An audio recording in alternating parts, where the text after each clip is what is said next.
आत्मवंदन सगळ्यांना. खूप स्वागत आहे सगळ्यांचं आजच्या सत्रामध्ये. माझ्या सगळ्या फॅमिलीचं खूप खूप मनापासून हृदयापासून स्वागत.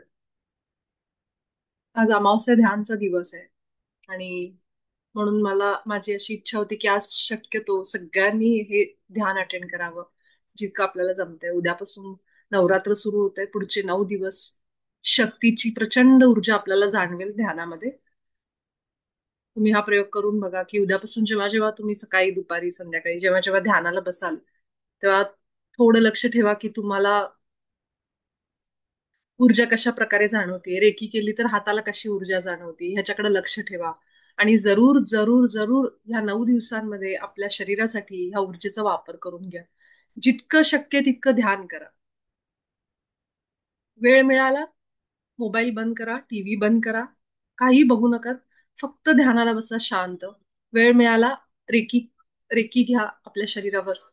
आणि म्हणजे असं नाही की मोबाईल आणि टीव्ही आपल्याला थोडासा आनंद देत असेल तर ते पण करा, पण जास्तीत जास्त ध्यान ह्या 9 दिवसांमध्ये करायचा प्रयत्न करा. आज भारतामध्ये नाही पण बाकीच्या बऱ्याच ठिकाणी सूर्यग्रहण आहे. अमावस्येचा दिवस आहे आणि ही एनर्जी भरपूर प्रमाणात आहे. म्हणजे कुठला व्हिडिओ समोर आला एखादा ध्यानाचा किंवा कुठली अशी गोष्ट ऐकली तरी सुद्धा माझ्या हातातून मला चैतन्य जाणवते सकाळपासून. तर इतक्या प्रचंड प्रमाणात ही एनर्जी आहे. पण आज मला काही कारणाने ध्यान करायला वेळ मिळाला नाही. आणि जेव्हा मगाशी मी थोडंसं विचार करत होते की आता ध्यानाला बसावं, तितक्यात हातातून एनर्जी फ्लो मला जाणवायला लागला. म्हणजे ती एनर्जी मला सांगत होती की बरोबर विचारायला ध्यान कर पटकन म्हणून. आणि तेवढ्यात मला नेहमीचा नंबर दिसला मोबाईलच्या वर, जे आपलं इंटरनेटचा स्पीड दाखवतं ना त्या स्पीडमध्ये बरोबर माझा जो ठरलेला नंबर आहे, जो मला सांगतो ध्यानाला बस 121. म्हणजे मी तो विचार करायला हातातून मला एनर्जी फील व्हायला आणि त्या क्षणाला वर तो नंबर लगेचच डिस्प्ले झाला. आणि मग मी म्हणलं की ध्यान सुरू व्हायच्या आधी थोड्या वेळ आपण ध्यान करावं आता. म्हणून मी एक 10 मिनिटच बसले पण खूप म्हणजे ध्यान एकदा सुरू झालं की मग ते नको वाटतं म्हणून मी त्याच्यातून बाहेर आले आणि आपलं सत्र घ्यायचं म्हणून थोडंसं लेट झालं मला. तर सांगायचा मुद्दा हा आहे की हे भरपूर एनर्जीचे दिवस आहेत. त्याचा फायदा करून घ्या उद्यापासून. शक्तीची उपासना आपण उद्यापासून करतो. जितकं शक्य आहे तितकं ज्या देवीची तुम्ही पूजा करत असाल, जी कुठली तुमची कुलदेवता असेल, जी कुठली देवी तुम्ही मानता, तर तिला वेगळं समजू नका. ती आपल्यातच आहे हे समजा. जितकं तुम्ही एकत्वाच्या भावनेने कुठल्याही देवतेची पूजा कराल तुम्हाला फरक जाणवेल. मी काय सांगते ते, हे जे मी सांगतेय तुम्हाला की तुम्ही तिच्याशी एक होऊन तिची पूजा करा, एकरूप होऊन. हे सांगण्यामागचं कारण असं आहे की आपण तिला जितकं वेगळं समजू, जितकं तिची भीती बाळगू आणि जितकं भीतीपोटी करू कुठलीही पूजा असेल, अरे असं नाही तिला नाही चालणार, जेवताना सुद्धा आपण जितकं मनापासून माझीच आई आहे आणि मी तिचं लेकरू आणि मी जे करेल ते ती आनंदाने खाईल, त्याच्यासाठी कुठलेही बर्डन घेऊन काही करू नका. नैवेद्य किंवा ह्याची म्हणजे भीतीपोटी नको, प्रेमापोटी करा. तुम्हाला प्रेम वाटतंय म्हणून करा. आणि ती आणि मी एक आहोत ह्या पद्धतीने पूजेला बसा. बसताना ह्या पद्धतीने मूर्ती असेल, समोर फोटो असेल, तर ह्या पद्धतीने पूजा करा की ती आणि मी एकरूप आहोत, एकच रूप आहोत, आम्ही दोघी एकच तत्व आहोत. ह्या पद्धतीने तिला बघायला सुरुवात करा. त्यावेळेस तुम्हाला खूप फरक जाणवेल. तुम्हाला भीती वाटणार नाही, तुम्हाला खूप प्रेम वाटेल. असं वाटेल की मी माझीच पूजा करतेय, असं वाटेल. आणि हेच आपल्याला शिकायचंय. हे जे वननेस, एकत्व, हे जे सांगितलं जात आहे सगळीकडं, की आपण कसं चेंज आपली पृथ्वीवर कसे व्हायब्रेशन्स बदलतायत. आपण सगळेजण कसे वेगळ्या डायमेन्शन मध्ये जातोय. आपण सगळेजण वेगळ्या पृथ्वीवर जातोय. तर हे सांगण्यामागचा उद्देशच असा आहे, की आपण सगळेजण एकत्वाकडे जातोय. एकत्व म्हणजे सगळे आपण एकच तत्व आहोत. हे आता आपल्याला सांगितलं जातं, हे शिकवलं जातंय सगळीकडं. पण हे आपल्या रोजच्या आयुष्यात कसं उतरवायचं? हातामध्ये जी वस्तू आहे, जे कुठली तरी रचना आहे, तीच ती वस्तू आणि मी ह्यामध्ये काय एक रूप आहे, कॉमन गोष्ट आहे. तर ती कॉमन गोष्ट अशी की ती रचना पण त्या निर्मात्याची आणि मी सुद्धा त्या निर्मात्याची. तर आमच्या दोघांना बनवणारी व्यक्ती एकच आहे. आमच्या दोघांना बनवणारं एकच चैतन्य आहे, एकच शक्ती आहे. आता जी समोर वस्तू आहे, समजा हा मोबाईल आहे आणि मी म्हणते की हे मोबाईल आणि माझ्यामध्ये एकच तत्व आहे. तर असं वाटेल हे हे मोबाईल बनवणारी जी व्यक्ती आहे, ज्याच्या कुणाच्या डोक्यातून ही कल्पना आली आणि हे जे काही मॉडेल बनवलं गेलं, ज्या हातांनी ह्याचं क्रिएशन झालंय, ज्याच्यातून हे पार्ट्स तयार झाले, ज्यातले हा मोबाईल बनवला गेला, ते सगळं जे आहे ते त्या कुठल्या तरी कुणाच्या तरी डोक्यातून आलेलं आहे, कुठल्या तरी चेतनेमधून हे उत्पन्न झालंय. आणि म्हणून ते जे तत्व आहे आणि मी जे आहे, माझ्यामध्ये जो आत्मा आहे, आम्ही सगळे एकाच तत्वातून निर्माण झालेत. हा, फक्त ह्याच्यामध्ये जीव नाहीये, माझ्यामध्ये जीव आहे. एवढाच फरक आहे. पण प्रत्येक गोष्टीला म्हणून आपल्याकडं अगदी म्हणजे पायाखाली पेपर जरी आला तर आपण लगेच त्याला सरस्वती विद्येची देवता म्हणून पाया पडतो.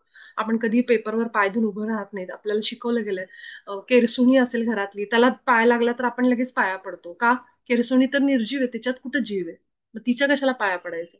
पेपर जो आहे, तुम्ही बाहेरच्या कंट्रीमध्ये बघा, त्यांच्याकडे तसं नाही, ते पाय देतील, हे करतील, पण आपल्याकडे पाय सुद्धा देत नाहीत आपण त्याच्यावर.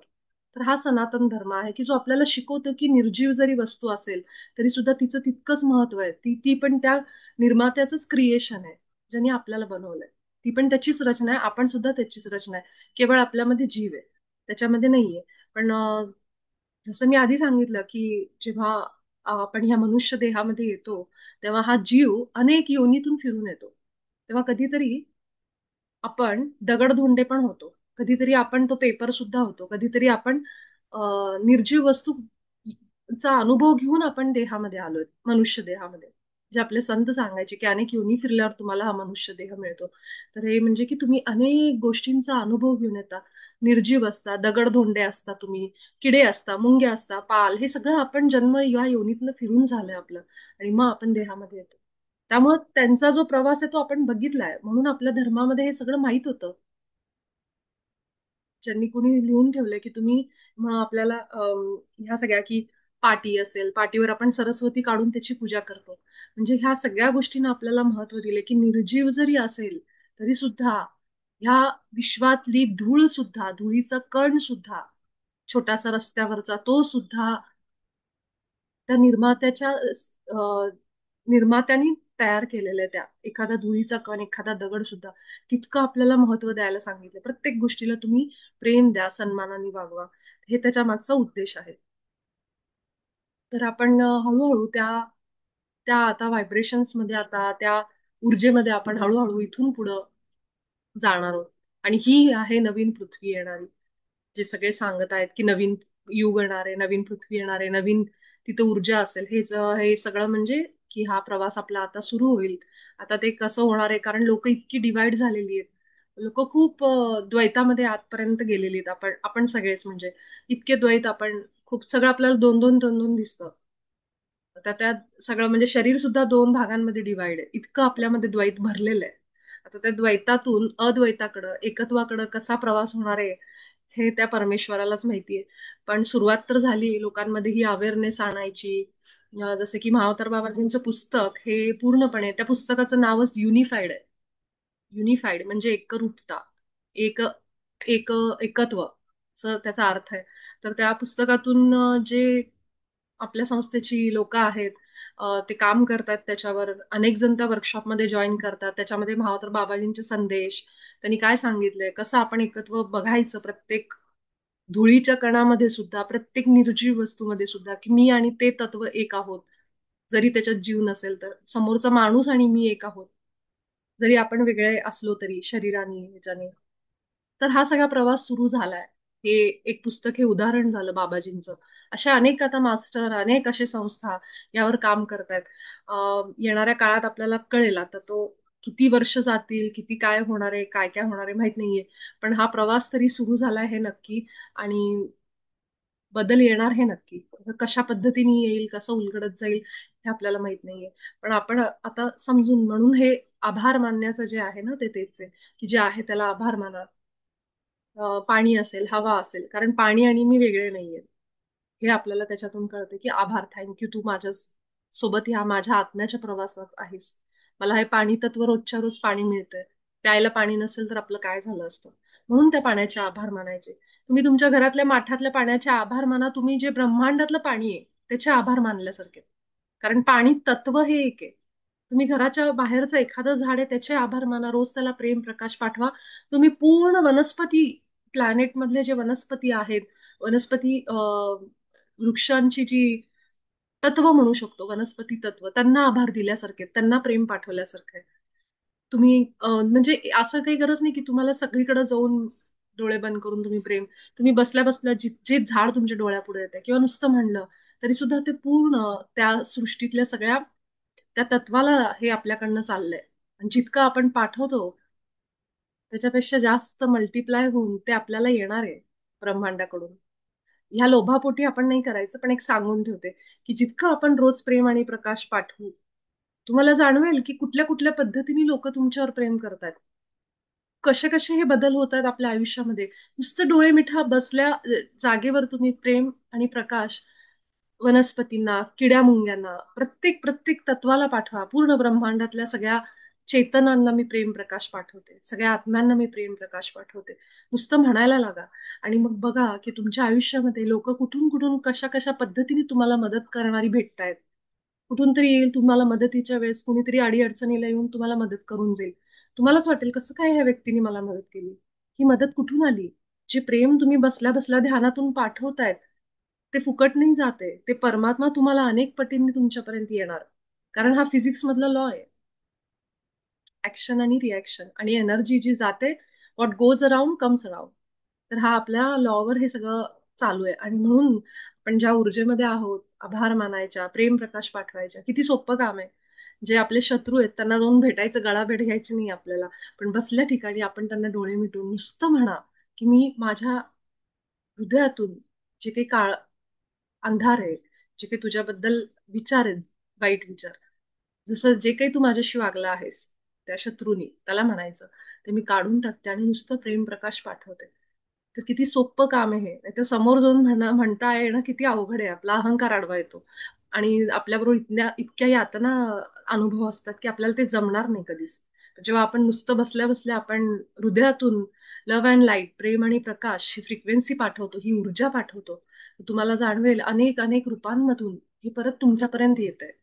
तुमच्या मुलांना अनुभव यायला लागतील. तुम्ही म्हणजे स्वतःमध्ये तर लोकं भेटतीलच. प्लस फॅमिलीमध्ये जर कुणाला काही गरज आहे, अशा वेळी त्यांना कुठून तरी मदत मिळेल. कारण तुमची एनर्जी त्यांच्याबरोबर पण जोडलेली आहे.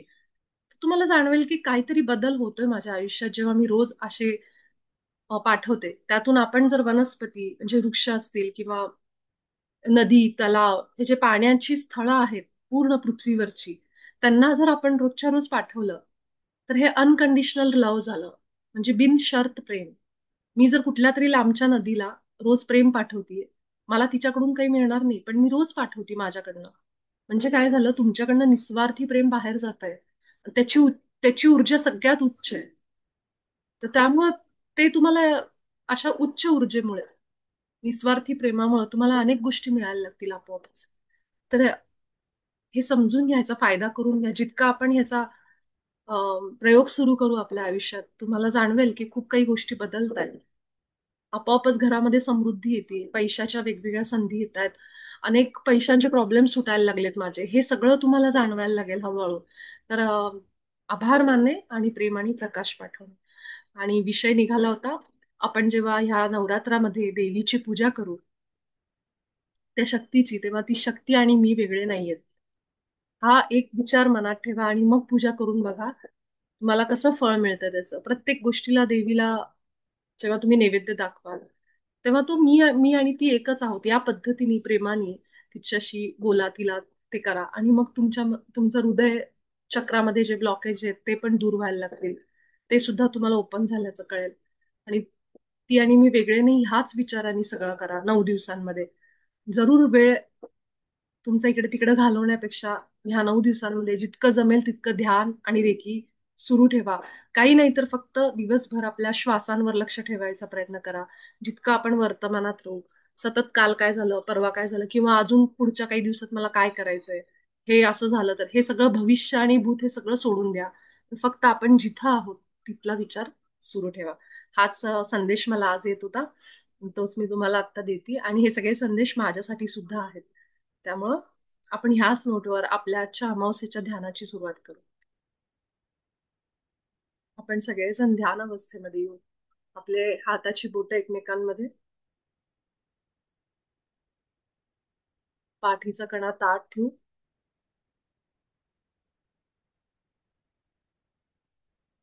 हळूहळू आपल्या शरीराला थोडस स्थिर, शांत. पाठीला थोडा सपोर्ट घेऊन बसा, आधार घेऊन बसा.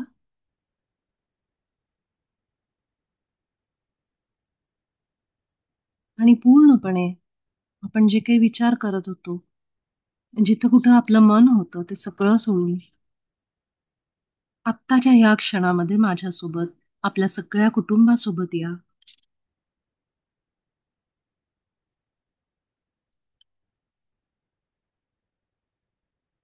रोजच्या प्रमाणे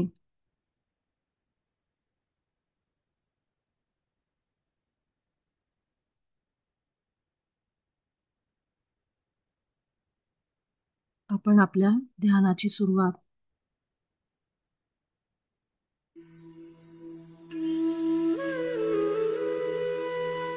आभाराने करू.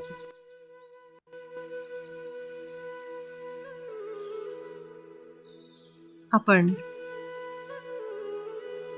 सगळ्यात आधी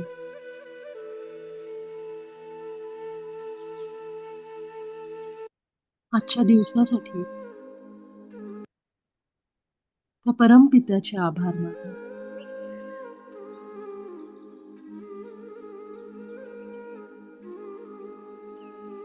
मोठा श्वास आपल्या नाकातून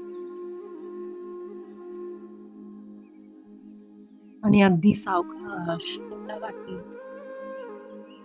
हा श्वास परत ब्रह्मांडात जाऊ दे.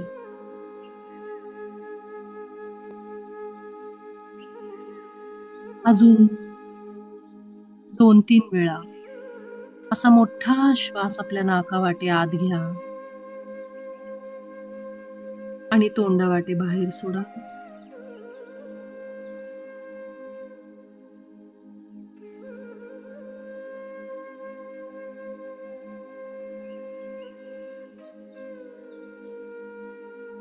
श्वास घेताना आणि सोडताना पूर्ण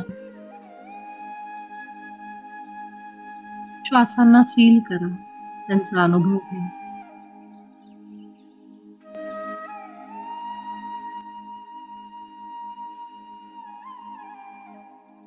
अगदी सावकाश आत घ्यायचं, सावकाश बाहेर.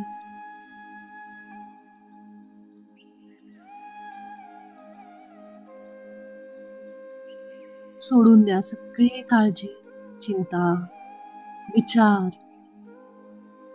त्याच्या पायामध्ये. सगळं तुझ्या चरणामध्ये अर्पण करते. मला कुठलीही काळजी नाहीये, माझा तुझ्यावर पूर्ण विश्वास आहे. हा एक भाव आपल्या मनात आला.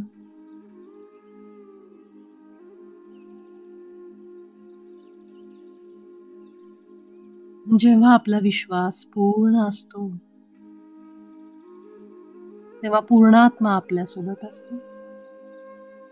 जो विश्वास, जो भाव आपल्या मनात आहे, तसाच देव आपल्यासोबत असतो.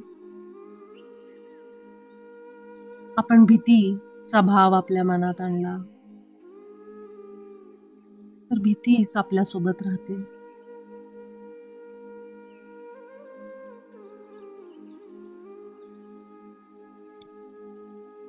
त्यामुळे माझ्या ईश्वरावर पूर्ण विश्वास आहे. ही भावना, हा विचार आपल्या हृदयामध्ये आतपर्यंत असू दे.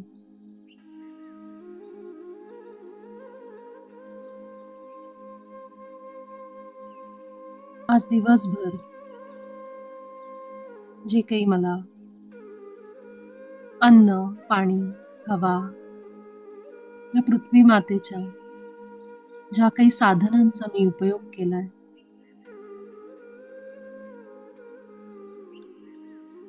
त्यासाठी मी परमात्म्याचे खूप आभार मानते. माझी वस्त्र, माझ्या घरातली प्रत्येक वस्तू,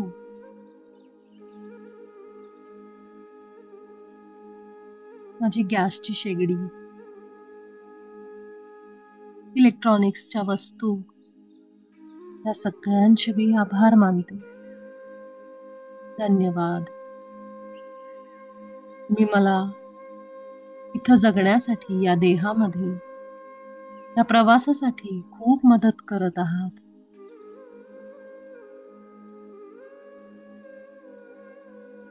जो काही पैसा माझ्या घरात आहे तो सुद्धा ऊर्जेचा एक रूप आहे. या ऊर्जेला, मनी एनर्जीला मी आभार मानते. या ऊर्जेचे अनेक अनेक अनेक आभार आहेत.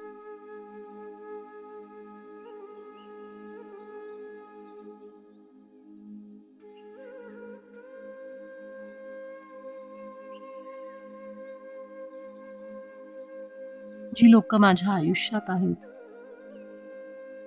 नाती,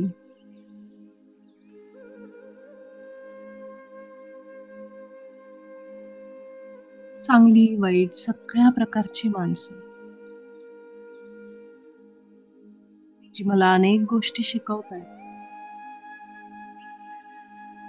त्यांचे मी आभार मानते. माझ्या हृदयातून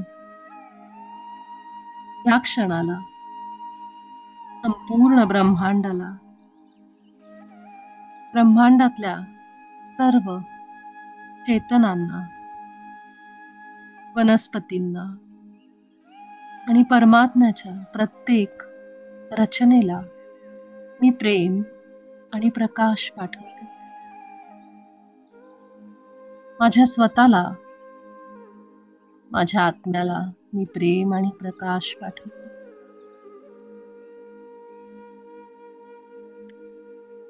माझा आभा मंडळ मी माझ्या उच्च आत्म्याला सोडून बाकी सगळ्यांसाठी पूर्ण बंद करते.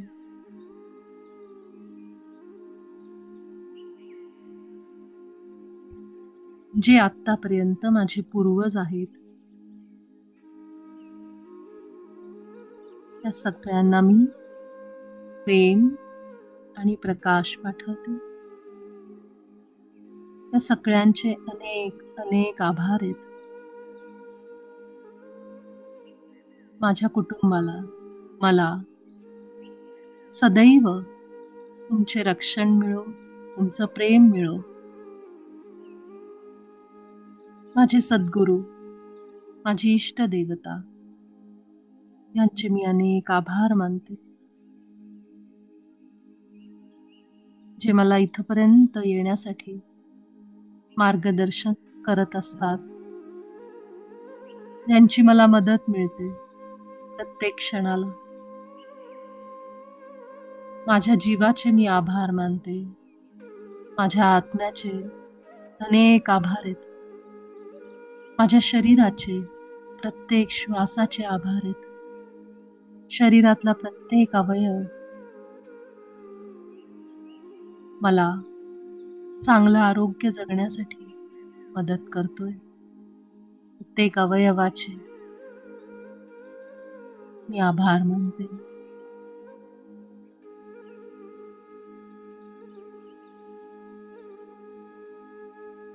पुढची 3 मिनिटं आपण दीर्घ श्वासाची प्रक्रिया करणार आहोत. अगदी सहजपणे, कोमलपणे एक मोठा श्वास आपल्या पोटातून घ्या. पोट बाहेर फुलवून श्वास आत घ्या. जितकं पोटात हवा भरून घेता येईल, छातीत हवा भरून घेता येईल तितकी घ्या. अगदी सावकाश आणि हळूहळू तोंडावाटे किंवा नाकावाटे बाहेर सोडा.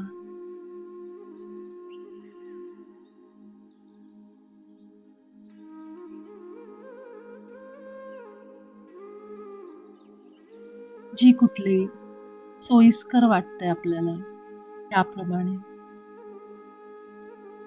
सोडताना नाकावाटे किंवा तोंडावाटे सोडा.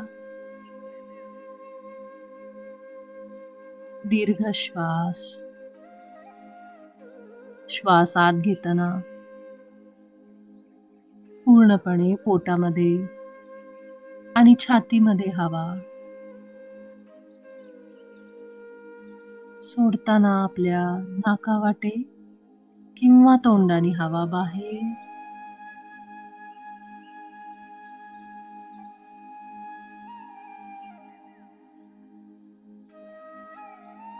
आपल्या पोटामध्ये भरपूर जागा आहे हवा भरून घेण्यासाठी. कदाचित आपल्याला ओटीपोटात सुद्धा हवा गेल्याचं जाणवेल. आपलं ओटीपोट सुद्धा हलताना जाणवेल. जितकं आत भरून घेता येईल, जितकी जास्त भरून घेता येईल, आपल्या क्षमतेप्रमाणे तितकी घ्या. ही क्रिया आपण 3 मिनिटं माइंडफुल ब्रीदिंग, जाणीवपूर्वक घेतलेले श्वास, एकनेक श्वास नीट लक्ष देऊन अनुभव करा. त्याची जाणीव होऊ दे. कसे श्वास आत जात आहेत, कसा प्रवास करतायत नाकातून पोटापर्यंत आणि पुन्हा पोटातून वरच्या दिशेने प्रवास करत नाकावाटे बाहेर किंवा तोंडावाटे बाहेर. हळूहळू सावकाश कोमल ही क्रिया सुरू ठेवा.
आणि आता आपलं लक्ष, आपलं ध्यान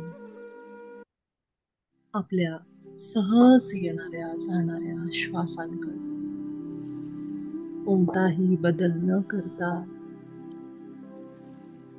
आपले प्राणवायू, ही प्राणशक्ती सहजपणे शरीरात येते आणि सहज बाहेर पडते. फक्त लक्ष द्या. काही क्षण आपण आपल्या सहज नैसर्गिक श्वासांसोबत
शेवटची 2 मिनिटं.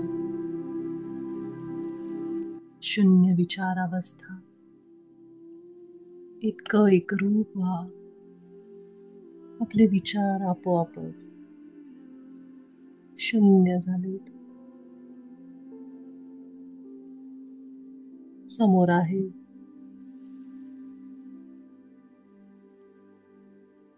तो फक्त अंधार, ज्यात काहीच नाहीये. शून्यत्व अनुभव करा. ना कुठला विचार, ना कुठलं मन, फक्त श्वास आणि माझी चेतना, माझी बुद्धी.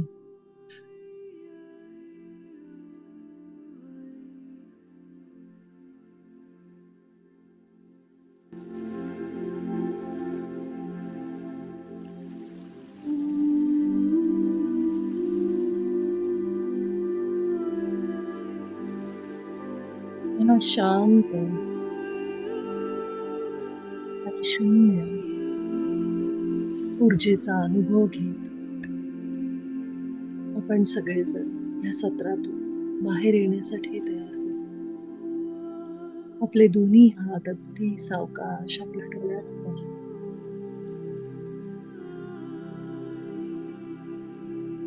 5, 4, 3, 2, 1, 0. अगदी सावकाश आपले डोळे उघडा आणि आभार व्यक्त